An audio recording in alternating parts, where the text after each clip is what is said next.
Oh, here we are again, part 2 of the syllabus. So let's go ahead and jump into the various projects and activities that we'll be completing this semester. So obviously this is a writing class, so one of the main projects we'll be doing, or type of projects, are the major essay projects, or MEPs as I might call them. This semester we will compose 3 major essay projects. These essay projects are designed to foster the writing strategies necessary for college-level academic writing.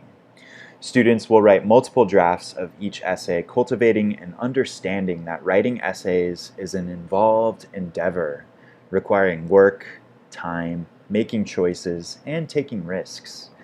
The prompts for these essays will be provided in the modules in our Canvas shell. So for each of the major essay projects, there will be a specific prompt that will detail what that project is meant to accomplish, what we're trying to focus on in each given major essay project. Another project that we'll be doing is an annotated bibliography, or ANBIB as I might call it for short. In order to help us develop our research skills and maintain a sustained focus on a single research project, we will complete an annotated bibliography. This project is designed to immerse you in your research process for major essay project number 3, challenging you to dig into your topic more deeply. This project is also designed to help you find credible sources for major essay project number 3. A more detailed prompt will be available in the modules in our Canvas shell. So this technically, the annotated bibliography, is technically a component of major essay project number 3, which is the biggest major essay project that we'll be doing, which is a research-based argument.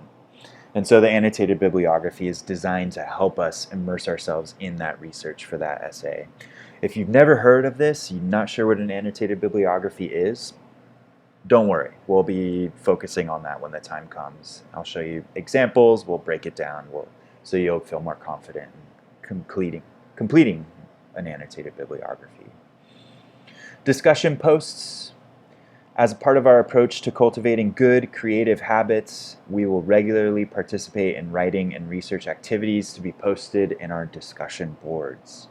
These activities will cover a variety of topics and approaches, but they are all designed to help foster the various habits of mind to lead to increased creativity, curiosity, and appreciation of reading and writing. These regular posts will also allow students to interact with the other members of our learning community. Reading response questions, or RRQs, as I will refer to them often. For most of the readings we will do in this course, we will answer a series of reading response questions designed to help us think critically about what we read. These questions will encourage us to read actively, and they will help us analyze what we read with more specificity and academic rigor.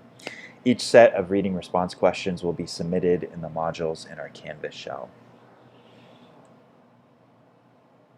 Project deadlines and submissions. All projects and activities must be submitted by expected deadlines. However, if a student needs an extension, they should inform me before the project deadline so that we can make alternative arrangements. Alternative arrangements must be made and agreed upon before the original project deadline in order to take advantage of a deadline extension. If such arrangements are not made in advance, a student may not submit any late work. All projects, activities, and discussion posts will be submitted via Canvas to their corresponding portals in the weekly modules. So I understand that life happens. Complications and challenges arise that might prevent us from being able to meet a certain deadline. So I'm sensitive to that. And so if that is the case, if you're unable to meet a deadline, all you need to do is send me a message on Canvas before that deadline to make the arrangements for an extension. So I'm always happy to grant extensions as long as a student asks me before the deadline. Otherwise, I don't accept any late work. So if I don't hear from a student and they miss a deadline and they're still intending to submit something, if they didn't talk to me before that deadline to seek an extension, then I'm not going to accept a late submission. So Keep that in mind. But as I said, I'm happy to grant extensions as long as a student talks with me ahead of time. And if that's the case, I'll always grant the extension. So, academic integrity. Academic dishonesty, so the opposite of integrity, academic integrity, is a serious offense and will not be tolerated under any circumstances. If you can find something on the internet, so can I.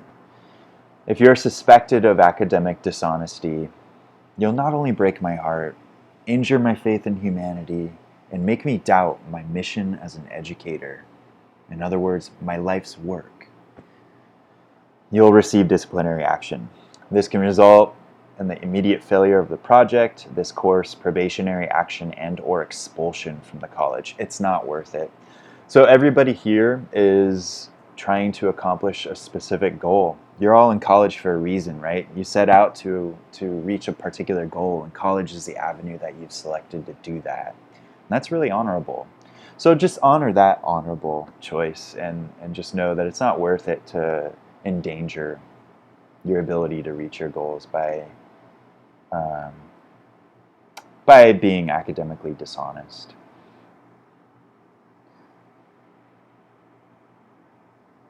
So here's a definition of what academic dishonesty includes. I'm going to skip over this, but it's important that you take a look at that. Withdrawal policy. So essentially, if you want to withdraw from the course, if you are no longer able to continue with us in the class, for whatever reason, sometimes that happens, I understand.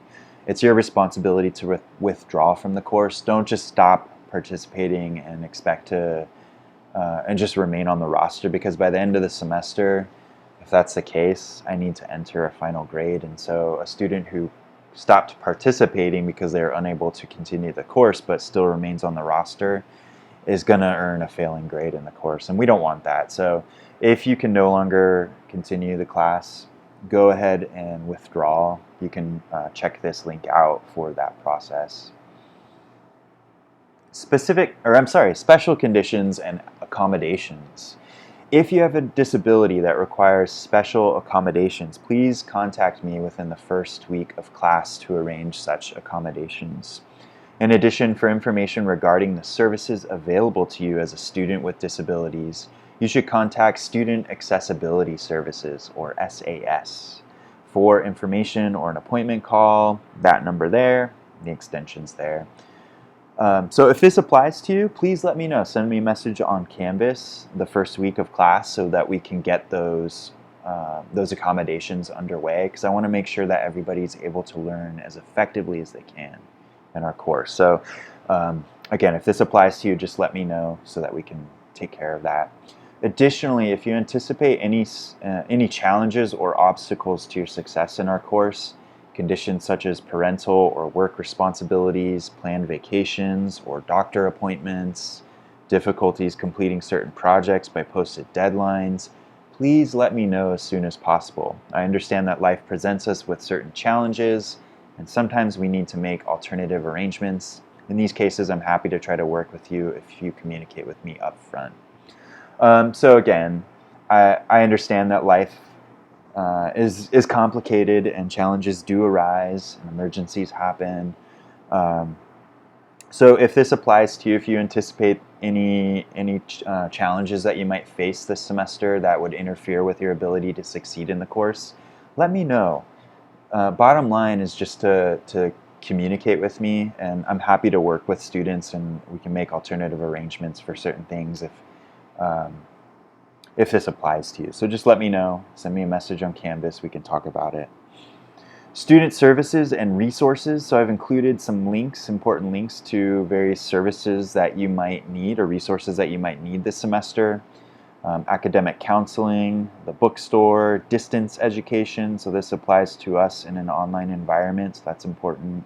Extended opportunity programs and services, library, online tutoring, Purdue's online writing lab. So this is a resource that's very helpful for things like MLA format, for example.